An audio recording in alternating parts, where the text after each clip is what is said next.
Welcome to Things You Don't Know and to Quick and Quirky.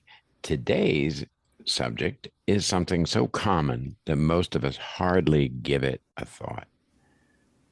Tomatoes appear on hamburgers and sandwiches, in salads and soups, on pizza, in pasta sauces, salt, chili, salsa, ketchup, and dozens of other foods. Yet, for centuries, many Europeans and early Americans looked at tomato with suspicion and sometimes believed that eating one could actually kill them. Which makes its history particularly odd because the tomato originated in the Americas. It traveled to Europe, developed a reputation there as a potentially poisonous plant, and then returned to North America as part of European colonial agriculture. Along the way, genuine history became mixed with some very persistent legends. And today we have everything from tiny cherry tomatoes, from giant beefsteaks, heirloom varieties, and almost every imaginable color. And of course, the green tomatoes that we Southerners like to famously slice, bread, and fry. So the tomato has had quite the journey. The wild ancestors of the modern tomato originated in western South America, especially around the Andean region, but most of the important early cultivation took place further north in Mesoamerica. Indigenous peoples in what is now Mexico were growing and eating tomatoes long before Europeans arrived. The Aztecs are particularly important in that story. Their Nahuatl language gave us the word tomate, which eventually became tomato. And these were not simply decorative plants. Tomatoes were food, and they were combined with peppers and other ingredients and preparations that would not seem terribly unfamiliar to anyone eating salsa today. But we should be careful, though, when we say the phrase Native Americans cultivated tomatoes. Now, that is certainly true when we're talking about indigenous peoples of Mesoamerica, but there is not strong evidence that native peoples in colonial Virginia were growing tomatoes. Before Europeans arrived, Virginia tribes were highly skilled farmers who cultivated corn, beans, squash, and many other crops. But we should not automatically add tomatoes to that list. So the Native American connection is absolutely real, but the strongest evidence points toward Mexico and Mesoamerica rather than pre colonial Virginia. Yeah, even though I grew up believing that, for sure. Spanish explorers and colonists encountered tomatoes in the Americas and carried them back to Europe during the 16th centuries. European writers were describing tomatoes by the 1540s, and they began appearing in gardens in Spain, Italy, and elsewhere. But acceptance of the tomato as a food varied considerably. In southern Europe, particularly Spain and Italy, people gradually became willing to eat them. In Britain and parts of northern Europe, tomatoes were more often regarded as exotic ornamental plants, certainly interesting to look at, but not something you wanted on your dinner plate. No, now part of the problem here was the tomatoes family tree. Now, tomatoes belong to the nightshade family, which includes several genuinely poisonous plants. The tomato bears enough resemblance to deadly nightshade that early herbalists had some reason for caution, especially at a time when botanical knowledge was still developing. Chandler, that caution became much stronger when influential writers declared the tomato dangerous. English herbalist John Gerard, writing in 1597, described the tomato very unfavorably and treated it as potentially harmful. Gerard's herbal was widely read in Britain, so his opinion helped shape attitudes for generations. There was a small element of truth underneath the fear. Not every part of the tomato plant should be treated as food. The stems and leaves contain compounds that can be toxic in sufficient quantities, but you got to eat a lot of them, trust me. But the ripe tomato fruit itself is safe to eat. And there's also a famous explanation involving wealthy Europeans eating tomatoes from pewter plates. According to this story, the acid in the tomatoes caused lead to leach from the pewter. People became sick from lead poisoning, and the tomato received the blame for that. That story is repeated frequently, but historians disagree about how much truth there is to it. Some researchers doubt that pewter explains the tomato's reputation very well. The better documented reasons are simpler. As we said, tomatoes resemble poisonous nightshades. Parts of the plant actually could be toxic, and respected herbalists warn people against eating them. Once that reputation took hold, it was difficult to overcome. Tomatoes were sometimes called poison apples, and people remained suspicious, even while millions of people elsewhere were eating them without any difficulty. Now, here is one of the stranger parts of the story, I'd have to say. The tomato originated in the Americas, but its introduction into British colonial food culture largely followed a roundabout journey through Europe and the Caribbean. One of the earliest known references to tomatoes growing in British North America comes from the Carolinas in 1710. From there, tomatoes gradually became more common, but Americans had inherited much of Britain's suspicion. Some people grew tomatoes because the fruit was attractive to look at while still refusing to eat it. That brings us to Virginia and Thomas Jefferson. Jefferson sometimes receives more credit than he deserves for introducing foods to America. But in the case of tomatoes, we do have solid evidence that he grew and ate them. In his notes on the state of Virginia, which he began in 1781, Jefferson listed tomatoes among foods being produced in Virginia gardens, along with melons, okra, figs, and other crops. That is important because he did not describe tomatoes as an exotic curiosity. He treated them as something already being grown and having a history. His gardening records give us even stronger evidence. Jefferson documented planting tomatoes at Monticello repeatedly from 1809 into the 1820s, and he clearly ate them as well as cultivated them. Jefferson also credited a Portuguese physician living in Williamsburg, Dr. John D. Seguira, with promoting tomatoes in 18th century Virginia. Seguira apparently believed that eating tomatoes was beneficial to health and might even contribute to longevity. Yeah, we should make one geographical distinction here. Monticello is in central Virginia, not northern Virginia. So Jefferson cannot really be used as evidence that tomato cultivation began around Alexandria or Fairfax, which is what I learned as a kid. But tomatoes certainly became established in Northern Virginia later. By the early 20th century, agricultural programs in Fairfax County were encouraging tomato growing, gardening, and canning.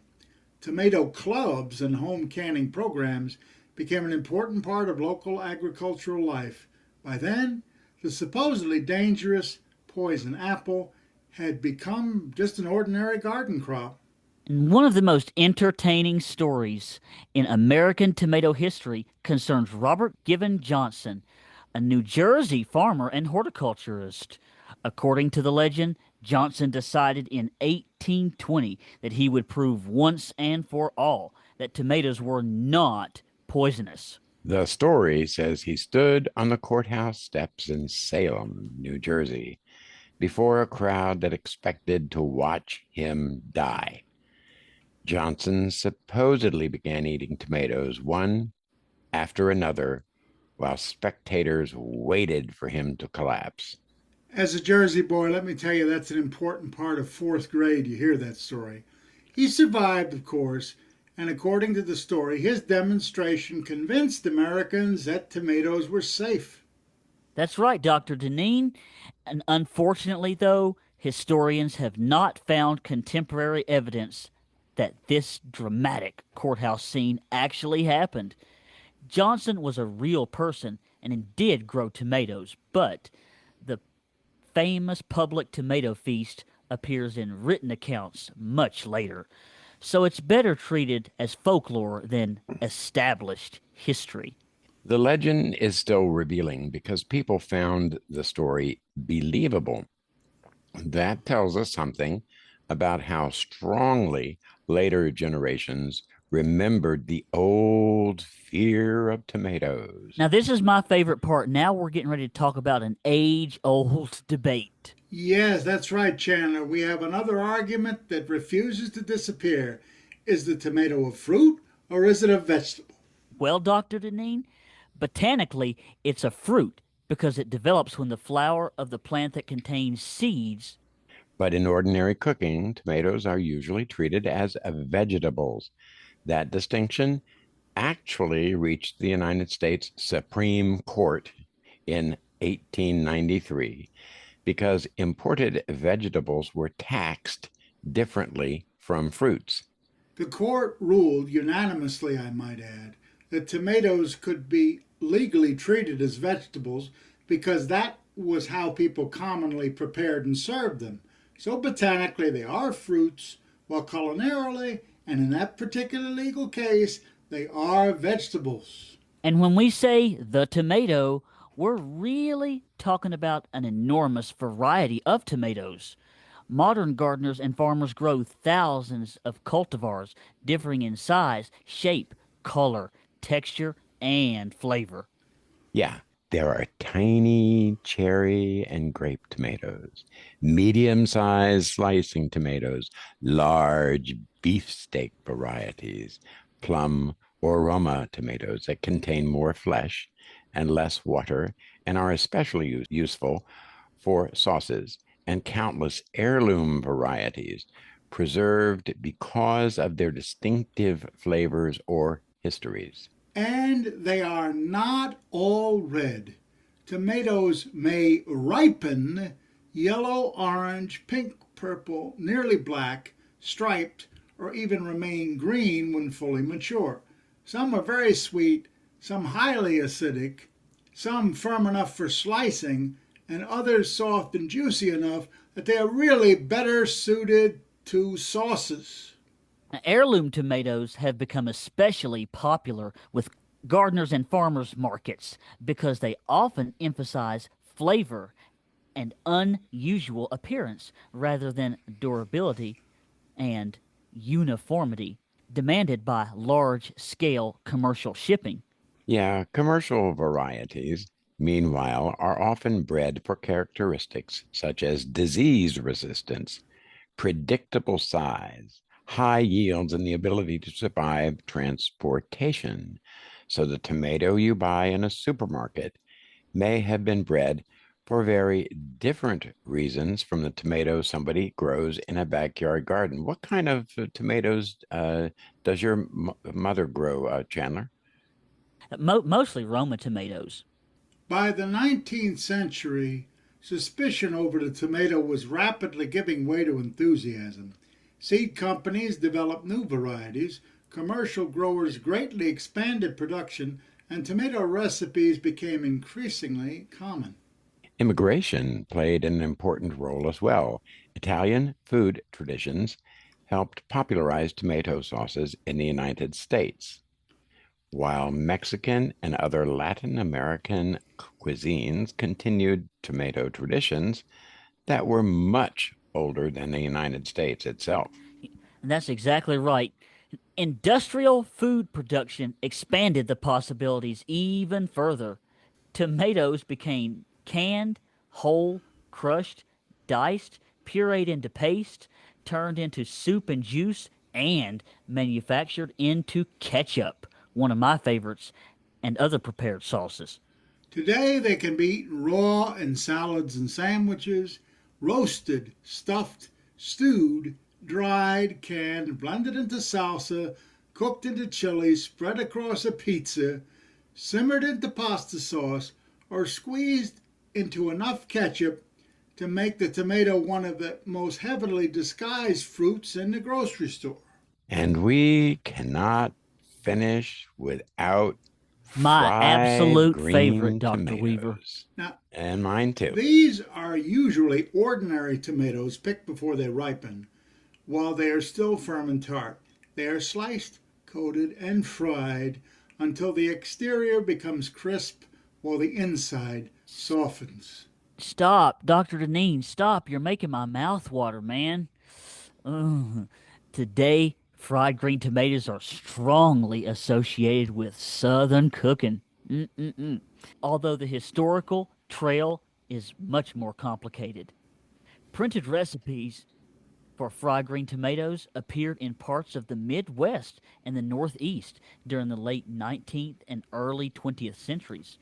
So, the dish was not originally limited to the South. They've just kind of made it their own thing, though. Well, but Southern cooks developed a version that fit especially well into the region's food traditions. The tomato slices are commonly coated in seasoned cornmeal, sometimes mixed with flour rather than just simply dipped in a light flour coating. Boring. They are then fried in oil, shortening, or traditionally, my favorite, sometimes in bacon drippings. My mouth is watering over here. That cornmeal crust matters. It produces the crunchy exterior that contrasts with the tart, slightly soft green tomato inside. Cornmeal was already deeply established in Southern cooking, and so the recipe fit naturally along foods such as fried okra, hush puppies, and cornmeal breaded fish. There was also a very practical reason for the dish to remain popular. At the end of the growing season, gardeners often had plenty of tomatoes still hanging on the vine when the cooler weather arrived.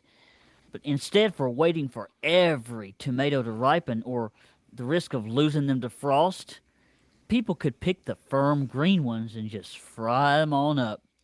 Oh, yeah. So Southern popularity probably came from a combination of taste, available ingredients, established frying traditions, and simple practicality.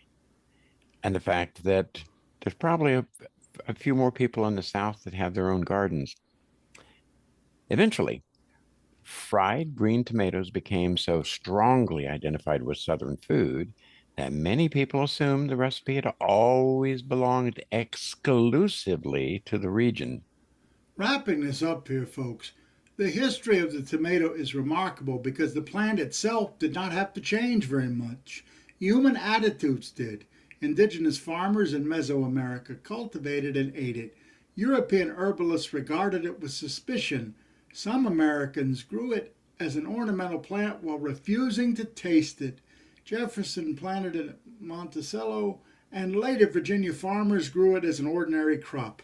And along the way, fact and legend, well, they became mixed. The indigenous cultivation story is genuine, although it belongs mainly to Mesoamerica rather than pre colonial Virginia.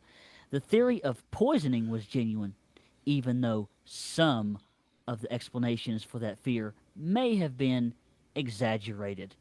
Robert Gibbon Johnson was real, but his dramatic courthouse tomato feast, that probably wasn't. Today, the tomato has become one of the most versatile foods in the world. We have tiny cherry tomatoes, huge beefsteaks, sauce tomatoes, colorful heirlooms, commercial hybrids, and green tomatoes that never even get the chance to turn red before somebody coats them in cornmeal and drops them into a frying pan. Dr. Weaver, Mm-mm-mm. that's not a bad transformation for something once described as a dangerous poison apple. And that, folks, is today's Quick and Quirky. Hey, thanks a bunch for joining us on this little adventure in things you don't know, quick and quirky. We'll see you next time. So, for Dr. Deneen and Chandler Foster, I bid you good day.